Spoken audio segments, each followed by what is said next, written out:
한국은 국민을 절대 포기하지 않는다. 여러분, 오늘 제가 들려드릴 이야기는 13년 전 아덴만에서 벌어진 일을 목격한 프랑스 해군 장교의 생생한 증언입니다. 저는 장 피에르라고 합니다. 2011년 1월 소말리아 해적들이 한국 선박을 납치했을 때 저는 현장에 있었어요. 각국 해군이 모두 협상을 권하고 있을 때 단 한 나라만이 다른 선택을 했습니다. 바로 한국이었죠. 저는 그날 벌어진 일을 지금도 믿을 수 없어요. 6분 만에 끝난 작전, 인질 전원 무사구조, 그리고 해적들 사이에 생긴 철치. 과연 그날 무슨 일이 벌어졌던 걸까요? 그리고 왜 저는 지금도 태극기를 보면 경외감을 느끼는 걸까요? 13년이 지난 지금 처음으로 그날의 진실을 고백합니다. 본 영상은 개인정보 보호를 위해 스토리를 재구성한 이야기입니다. 여기서 잠깐. 여러분들의 구독과 좋아요는 대한민국의 위대함을 널리 알리는 큰 힘이 됩니다. 저는 장 피에르입니다. 41세이고 프랑스 해군 장교로 20년간 복무하고 있어요. 2011년 1월 저는 소말리아 연안 공동해상 감시 작전에 파견되어 있었습니다. 그때 충격적인 소식이 들려왔어요. 한국 선박이 소말리아 해적들에게 납치되었습니다. 통신실에서 급보가 전해졌을 때 저는 평상시와 다름없이 받아들였어요. 해적 납치 사건은 그 해역에서 흔한 일이었거든요. 하지만 곧 이상한 점을 발견했습니다. 다른 국가들의 반응이 평소와 달랐어요. 미국 해군이 먼저 무전을 쳤습니다. 한국 측에 협상을 권합니다. 인질의 안전이 최우선이에요. 독일 해군도 같은 의견이었어요. 무력 사용은 위험합니다. 평화적 해결을 추천해요. 영국 해군까지 가세했죠. 보통 몇 달 걸리지만 협상이 최선입니다. 저희 프랑스 해군 지휘관도 마찬가지였어요. 한국 동료들에게 전하시오. 성급한 군사작전은 인질의 생명을 위험에 빠뜨릴 수 있다고요. 그런데 한국군의 반응이 예상과 달랐습니다. 감사합니다만 저희는 다른 방법을 선택하겠습니다. 한국 청해부대 지휘관의 답변이었어요.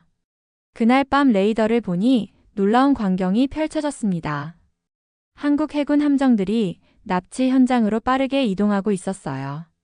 최영함과 문무대 왕함이 최고 속력으로 접근하는 게 보였습니다. 정말로 들어간다고? 미쳤나? 프랑스 지휘관이 중얼거렸어요. 저도 마찬가지로 생각했습니다. 해적들이 인질을 방패로 사용하면 어떻게 할 건가요? 하지만 한국군은 멈추지 않았어요. 오히려 더 빨라졌습니다. 그때 저는 깨달았어요. 이들은 정말로 다른 선택을 한 거구나. 다음날 아침 각국 함정 간 회의가 열렸습니다. 화상회의로 연결된 화면에는 미국, 영국, 독일, 프랑스, 그리고 한국 지휘관들이 나타났어요. 미국 지휘관이 먼저 입을 열었습니다. 한국 측 아직 협상의 여지가 있습니다. 해적들이 요구하는 몸값을 지불하는 게 어떨까요? 한국 지휘관이 단호하게 답했어요. 협상은 고려하지 않습니다. 우리 국민은 거래의 대상이 아닙니다. 그 목소리에는 흔들림이 없었어요. 독일 지휘관이 우려를 표했습니다. 하지만 인질들이 위험해질 수 있어요. 신중하게 접근해야 합니다. 신중하게 접근하고 있습니다. 다만 저희 방식으로요. 한국 지휘관의 답변에 모든 지휘관들이 당황한 표정을 지었어요. 영국 지휘관이 마지막으로 설득을 시도했습니다. 과거 사례를 보면 협상이 가장 안전한 방법이에요. 왜 위험을 감수하려고 하나요? 그때 한국 지휘관이 한 말을 저는 평생 잊을 수 없어요. 저희에게는 위험한 방법이 더 안전한 방법입니다. 왜냐하면 확실하거든요. 회의가 끝나고 저는 동료에게 물었어요. 한국군이 정말로 작전을 강행할 것 같나? 그 동료가 어깨를 으쓱했습니다. 글쎄요. 하지만 그들 표정을 보니 진심인 것 같은데요. 그날 오후 한국군의 움직임이 더욱 활발해졌어요. 특수부대가 탑승한 것으로 보이는 고속정들이 모함 주변에 집결하기 시작했습니다. 프랑스 지휘관이 마지막으로 한국 측에 연락했어요. 정말로 하실 건가요? 인질이 죽으면 국제적으로 큰 문제가 될 텐데요. 한국 측 답변은 간단했습니다.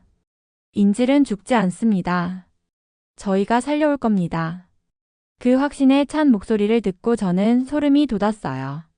작전 하루 전 저는 우연히 한국군 정보 장교와 대화할 기회가 있었어요.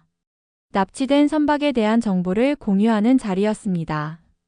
이번에 구조할 선원 중에 정성우라는 기관사가 있어요. 한국 정보 장교가 말했습니다. 특별한 사람인가요? 제가 물었죠. 해적들에게 구타당하면서도 다른 선원들을 보호하고 있어요. 선장이 다치자 사실상 지휘를 맡았죠.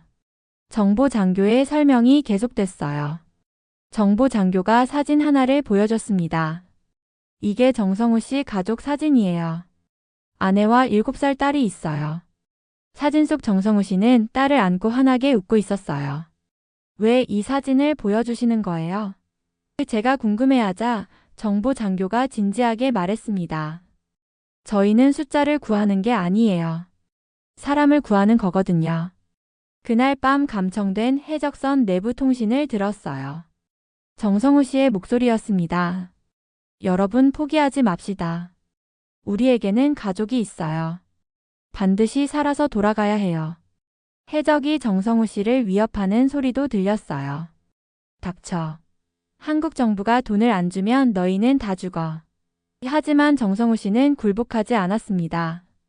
여러분은 저희를 죽일 수 있어요. 하지만 우리나라는 절대 포기하지 않을 겁니다.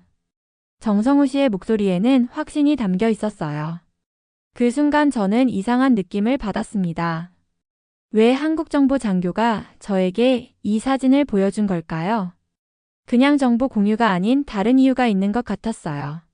나중에 깨달았지만 한국군은 저희에게 누구를 구하러 가는지 알려주고 싶었던 거였어요. 숫자가 아닌 사람, 가족이 있는 한 명 한 명을 구하러 간다는 걸 말이죠. 드디어 작전 당일이 되었습니다. 새벽 4시, 저는 레이더실에서 한국군의 움직임을 실시간으로 관찰하고 있었어요. 한국 특수부대가 탑승한 고속정 3대가 서로 다른 방향에서 해적선에 접근하기 시작했습니다. 정말 조용하네요. 저렇게 접근이 가능한가? 레이더 요원이 감탄했어요. 갑자기 통신이 끊어졌습니다. 작전이 시작된 거였어요. 저는 시계를 봤습니다. 오전 4시 58분이었어요. 6분 후 다시 통신이 들어왔습니다. 작전 완료. 인질 전원 무사구조. 한국군의 보고였어요. 저는 귀를 의심했습니다. 6분 만에 끝났다고요? 프랑스 지휘관이 급하게 물었어요. 인질 상황은? 전원 무사입니다. 경미한 부상 외에는 문제 없어요. 한국군의 답변이 돌아왔어요. 해적들은 어떻게 되었나요? 8명 중 5명 사살, 3명 체포했습니다. 깔끔한 보고였어요. 저는 믿을 수 없어서 다시 물었습니다. 정말 인질이 모두 무사한가요? 네, 확실합니다. 지금 의료진이 검진하고 있어요. 그때 해적선에서 구조된 정성우 씨의 목소리가 들려왔어요. 고맙습니다. 정말 고맙습니다. 살 수 있을 거라고 믿었어요. 그 목소리에는 안도감과 감격이 섞여 있었어요. 한국 특수부대원이 정성우 씨에게 말했습니다. 괜찮으시죠? 이제 안전해요. 가족품으로 돌아가실 수 있어요.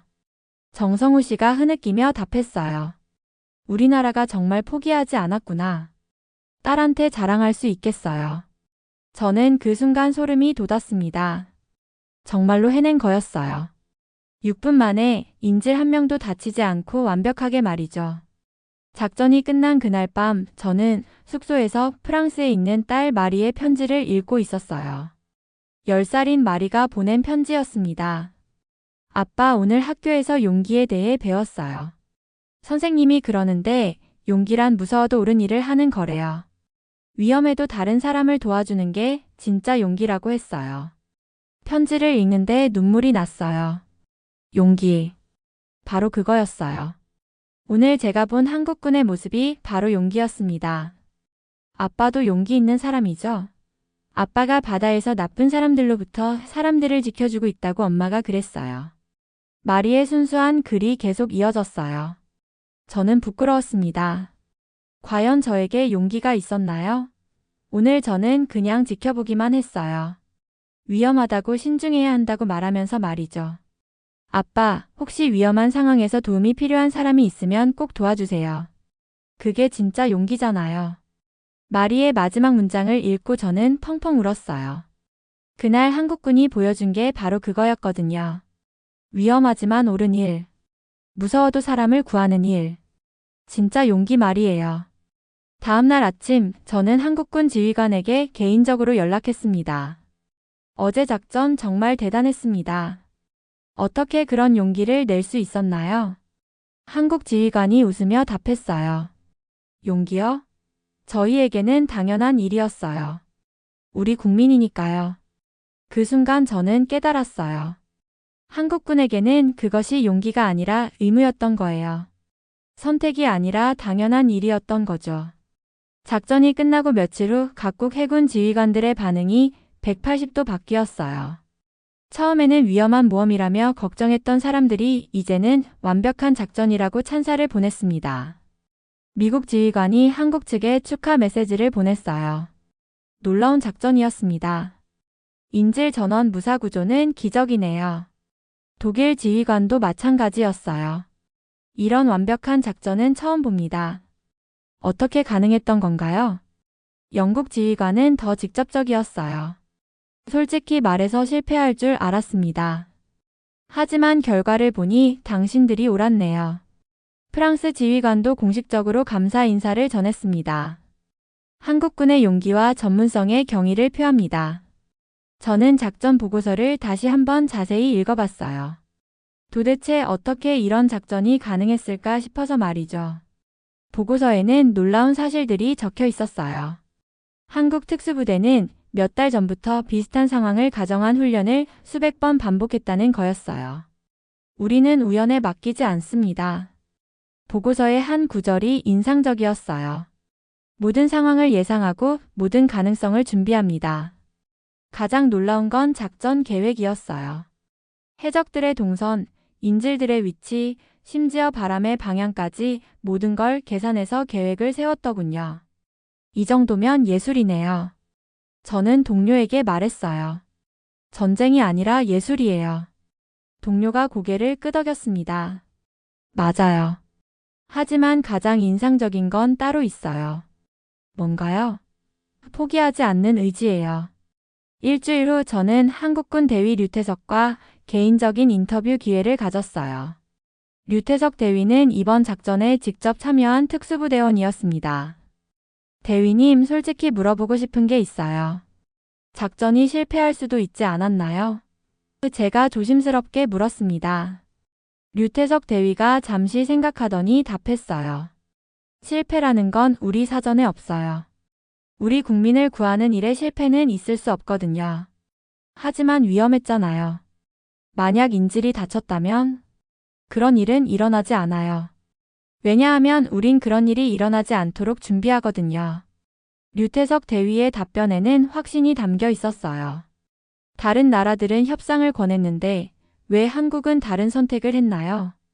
제가 핵심을 물었습니다. 류태석 대위가 잠시 침묵하더니 말했어요. 우린 국민을 절대 협상의 대상으로 보지 않아요. 그건 원칙이거든요. 원칙이요? 네. 우리에게는 그 사람이 한 명이 아니라 5천만 명의 상징입니다. 한 명을 포기하는 순간 우리는 5천만 명을 포기하는 거예요. 저는 그 말을 듣고 할 말을 잃었어요. 한참 후에야 겨우 입을 열 수 있었습니다. 그런 생각을 어떻게 가질 수 있나요? 군인이니까요. 국민을 지키는 게 우리 존재 이유거든요. 류태석 대위의 말은 단순했지만 강력했어요. 혹시 무서우시지 않았나요? 제가 마지막으로 물었습니다. 류태석 대위가 웃으며 답했어요. 무서웠죠. 하지만 우리보다 더 무서웠을 사람들이 있잖아요. 납치당한 우리 국민들 말이에요. 그날 인터뷰를 마치고 저는 오랫동안 생각에 잠겼어요. 도대체 어떤 나라가 이런 군인을 만들어낼 수 있을까? 아덴만 여명작전 이후 놀라운 일이 벌어졌어요. 해적들 사이에 불문율이 생긴 거였습니다. 한국 선박은 절대 건드리지 말라는 철칙이요. 몇 달 후 소말리아 해적 두목 중 한 명이 체포되었을 때 한 말이 인상적이었어요. 한국 배는 무서워서 못 건드려. 정말로 와서 우리를 다 죽여버리거든. 그 이후 한국 선박을 노린 해적 사건은 거의 사라졌어요. 다른 나라 배들은 여전히 위험했지만 태극기가 달린 배만은 예외였습니다. 저는 지금도 소말리아 해역에서 근무하고 있어요. 가끔 한국 상선들이 지나가는 걸 볼 수 있습니다. 태극기가 바람에 휘날리는 모습을 보면 지금도 경외감이 들어요. 동료들도 마찬가지예요. 저 배 봐. 한국 배야. 누구도 건드리지 않을 거야. 이런 말을 자주 들어요. 한 번은 젊은 프랑스 해군 장교가 저에게 물었어요. 선배님, 한국군이 정말 그렇게 대단한가요? 저는 자신 있게 답했습니다. 직접 봤거든. 그들은 정말로 달라. 뭐가 다른가요? 의지가 달라. 그들에게는 국민을 지킨다는 게 단순한 임무가 아니라 신념이야. 제가 설명해줬어요. 최근에는 다른 나라 해적들까지 한국을 조심한다는 소식을 들었어요. 한국은 정말로 온다는 게 해적들 사이에 공통된 인식이 되었거든요. 저는 가끔 생각해요. 만약 제가 위험에 처한다면 어떤 나라가 저를 구하러 올까? 솔직히 말해서 한국이었으면 좋겠어요. 마지막으로 하고 싶은 말이 있어요. 그날 저는 한 나라가 얼마나 위대한지를 눈으로 봤습니다. 무기가 그들의 힘이 아니었어요. 의지였습니다. 국민을 절대 포기하지 않겠다는 의지 말이에요. 지금도 태극기를 보면 그날이 생각나요. 모든 나라가 포기하라고 할 때 혼자서 끝까지 가겠다고 한 그 나라. 바로 대한민국이었습니다. 오늘의 사연은 여기까지입니다. 지금까지 월드스토리TV 저는 유나였습니다. 여러분의 생각을 댓글에 작성해주세요. 또한 대한민국의 위대함을 널리 알리기 위해 구독, 좋아요로 함께 해주세요. 오늘도 좋은 하루 되세요. 감사합니다.